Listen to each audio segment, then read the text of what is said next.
Hey friends, welcome to the Plaid X2 channel. My name is John. On this channel we talk all things physical media, movies, music, and books. If you're into that kind of thing, go ahead and subscribe down below for more of that kind of content. Friends, this is a fun video. So a few years ago I did one called, it was about rotten films. So we're talking Rotten Tomatoes, and they put their little scores out, and most people don't like their scores. But they put their score out and then for the critics, and then they have the audience score. And so a few years ago I had mentioned to you what films that Rotten Tomatoes says that were in my collection, that were rotten films, but I think are actually really great films. So this is a different video than that. Those films are like on the edge. Most of them are on the cusp of being considered fresh, great films. These are what Rotten Tomatoes would say in my collection are like the bottom of the barrel. These are the most rotten films I have in my collection. So I'm not talking about films that are in the 50 percentile, in the 40 percentile. I'm talking about the lowest of the low films. Friends, let me know what you think of these films. Let me know in this video in the comments below what some of your most rotten films are in your collection. And so I'm going to share with you the bottom 10 in my collection that are considered the most rotten by Rotten Tomatoes. I'll tell you what the score was from the critics and then the audience score as well. And I'll tell you my thoughts on the film. So anyway, friends, let me know in the comments below what you think of these. What are your rotten films? Here we go. Okay, so this first film, it breaks my heart, but it's part of the bottom, the worst. This came in at 27% on Rotten Tomatoes for the critic score, but 56% for the audience score. And it is The Odd Couple 2, featuring two of my favorites, Walter Matthau and Jack Lemmon. I will say this, I love the original Odd Couple. This did not need to be made. It didn't need to be made, but I do enjoy it because it's those two doing comedy together, and I could literally watch them do anything at all. But according to Rotten Tomatoes, this is one of the worst. We're getting very, very low. What did I say, 27%. But anyway, friends, so coming in at number 10 of some of my worst films, most rotten films in my collection, with The Odd Couple 2. So coming in at number 9, this also is at 27%, and unfortunately, it also stars one of the actors I just mentioned. It stars Walter Matthau. Audience score wasn't a ton better. It was 38%. So not many people think this is a great film. I wouldn't say it's a great film, but it's Walter Matthau. So it has to be in my collection. And it is Dennis the Menace, the special edition DVD. This, my understanding is it doesn't have a Blu-ray release. I think it should.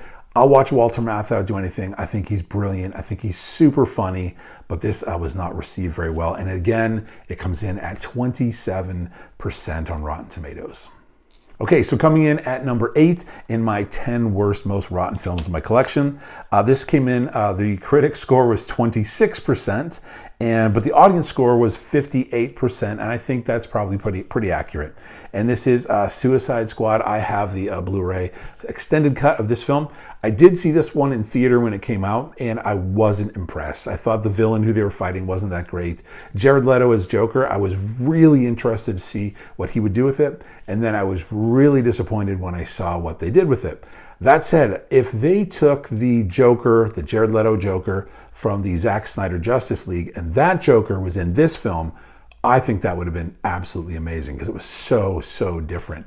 I think if they'd made a couple of adjustments in this film, it would have been so much better, so much more well received. But that said, this isn't my collection because I do enjoy this film. I don't think it's a great film, but I do enjoy it. I'll put it in every once in a while. There's a ton of color in this film. It's really bright, and there are some entertaining moments. So anyway, Suicide Squad is in here, coming in at number 8 for me. So coming in at number 7, and I disagree with this, absolutely, completely, 100% disagree. This should not be considered so rotten. It came in at 22%, and but the audience score was 59%, which is a lot better, but not great. I love this film, and it is Mr. Deeds, Adam Sandler. These two are two of my all-time favorite Sandler films. When it comes to comedies, I love his serious dramatic stuff even more. But when it comes to comedies, these are two of my favorites. But Mr. Deeds, it is considered just so bad on Rotten Tomatoes. When I say 22%, that's disgusting. It's horrible. I think this movie, Mr. Deeds, is great. I laugh a lot in this one. I think there's some really funny moments, really good cast. I stand by this film, but unfortunately, Rotten Tomatoes says it's one of the worst. All right, coming in at number 6, this film, we're getting lower and lower. This comes in at 21%. Audience score, though, very different, coming in at 76%. This is a film that was recommended to me over and over and over again, and I avoided this film like the plague. I didn't want to see it for a bunch of reasons, but eventually I succumbed, and I said, I promised some friends I'll watch this film. And I watched it, and I stand with the 76%. I actually think this is a really great film, and I was sure it was going to be a one-time watch, trade it in. But it's staying in the collection, and it is The Shack. If you've seen this film before, you know that it is really intense. If you are a parent especially, really, really difficult, especially at the beginning of this film. So this film deals with a horrific situation, a thing that happens at the beginning, and then it moves into grief. It moves into struggling with your faith. So it is a faith-based film. Now, typically, I would say most of those really low budgets, acting sometimes is difficult to watch, and sometimes it's a little overbearing sometimes. Sometimes I think it's a caricature of what really could have been portrayed when it comes to faith-based films. And in this film, though, you've got an amazing cast. You've got Sam Worthington, Octavia Spencer, and Tim McGraw. And this isn't like a cheap production film at all. It is really heartbreaking. And one of the things that I thought it was going to do was, as a faith-based film, was kind of like skim over some really difficult questions and not deal with the questions that you would want to be asked, and just instead just kind of like sugarcoat everything. And it didn't do that, which is why I was so impressed with it. And I think they did ask some really big questions, important questions, and they did their best to wrestle through them and struggle through some of those. And so I actually think this is a really great film. Unfortunately, faith-based films are typically knocked anyway on Rotten Tomatoes, so I don't know if it matters who's in it or how well it's done. It'll get knocked. But this one, I will stand by and say it does ask some great questions, and it is really well done. And so I do stand by this one. But Rotten Tomatoes says it's one of the worst. And so in my collection, they say it's terrible to the tune of 21%. All right, friends, so we're in the bottom 5 of the 10 most rotten films in my collection. This one comes in at 21%, but fan score is 51%. It's in my collection because I love it and it makes me laugh, and it is Daddy's Home 2.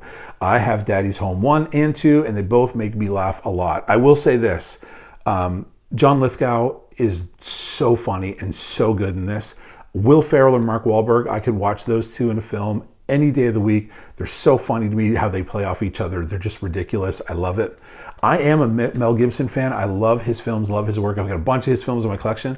But I would say, with the exception of a couple of moments, it is really he's awkward in this film. It doesn't really work, I don't think. And John Cena is in this, and I don't think he works in this either. I think he is also quite awkward. But I would say the other three are really fantastic, and there are some, I think, really, really funny moments in this. But unfortunately, Rotten Tomatoes says 21%. It's one of the most rotten films in my collection. Coming in at number 4, we're getting very low in these scores. We're now at 16% according to Rotten Tomatoes. Fans say it is 45%. I stand by this one. I actually do think this is a great film, and it is Assassins with, this is a Richard Donner film, Sylvester Stallone and Antonio Banderas. I love this. This is cat and mouse. These are two assassins. He's the greatest in the world. He wants to be considered the greatest in the world. Julianne Moore is in this film, and it is this cat and mouse chase going back and forth to see who can be the best. And anyway, I do recommend this one. I think this is really great. I've seen it a handful of times, and it'll stay in the collection. And every once in a while, I will put it back in because I do think it's fun, and it's Stallone, so it's got to be in the collection. But 16% on Rotten Tomatoes. It's one of my most rotten films. All right, we are in our last final 3 films. This one comes in at Rotten Tomatoes score of 13%, so it's pretty low. But with the fans, it comes in at 67%. I side with the fans. I think this is a really funny film. There's a bunch of films in these 10 that I would say, no, they're not great films. This is a fantastic comedy starring Martin Short, Charles Grodin, and it is Clifford. If you've never seen it, you should check it out. It's foolish, it's ridiculous, it's absurd, but these two playing off each other is so funny. It is hilarious. The casting for this is perfect. It is crazy with the scene where he's saying, just be a normal human boy. I laugh so hard in that scene. It is so, so good. I will keep this one in my collection forever. Unfortunately, Rotten Tomatoes says it's one of the most rotten in my collection, but I completely disagree. It's fantastic. You should absolutely check it out. Okay, so the second to last most rotten film in my collection, this comes in at 11%. We're getting really low. But with the fans, it's only 48%, so it's even under 50%. And I agree, it's not a great film. And it is Ernest Goes to Jail. Not a great film, but if you're like me and you grew up with Ernest, you have this huge heart for Ernest. You just cheer for him. He's an underdog. You root for him. He's endearing. He's funny. I love him. I love all of his friends that join him in all of these movies. And there's one scene in this film that I will laugh really hard every time. It's when he's in the jury box and he's chewing on the pen. The pen breaks. If you've seen the film, you know that scene it's pretty good. It's pretty good slapstick humor. I'm a fan, but unfortunately Rotten Tomatoes is not a fan of this one. But it's Ernest. I love him. It's going to stay in the collection. It's not great, but I love Ernest, so it will stay in the collection. But unfortunately, it's pretty rotten according to Rotten Tomatoes. All right, friends, this is it. This is the most rotten film in my collection. I don't have any in single digits. This is coming in at 10% on Rotten Tomatoes, so I feel pretty good about that. Nothing in the single digits. With the fans, it comes in at 42%. Is this a great film? No, it's not a great film. But I do like it, and the cast is great, and it's entertaining enough. I've been looking for a copy of this that was clean for a long time, and I find these pretty regularly in thrift stores, but the disc is always messed up, and it is a flipper disc, so those especially get messed up easy. But anyway, I found one recently, and it is perfectly clean. I'm excited to add to the collection. You've got Dana Carvey, you've got Jon Lovitz, you got Nick Cage. Nick Cage, you have to have it if Nick Cage is in it. And it is Trapped in Paradise, small town, big trouble. It's just a fun caper. It's goofy. There's parts of it that are super annoying. And so I get you if you're saying you don't like it for those reasons, I get you. But at the same time, it's a little bit endearing. I love the little town they're in. That's pretty cute. And again, it's Nick Cage. So how can you not have this in your collection? So friends, the most rotten film in my collection is Trapped in Paradise. Friends, let me know what is your most rotten film in your collection. Have no shame with it. It's totally fine. If yours comes in at 1%, that's fine. If you love it, it's totally fine. And stand by that film if it's in your collection. But do let me know in the comments below, what is your most rotten film? Don't tell me the ones at like 55%. What are the most rotten films in your collection? Those are the most rotten, 10 most rotten films in my collection. Friends, thank you so much for watching this. I do hope you're doing well. Please take care of yourself, and we'll see you next time.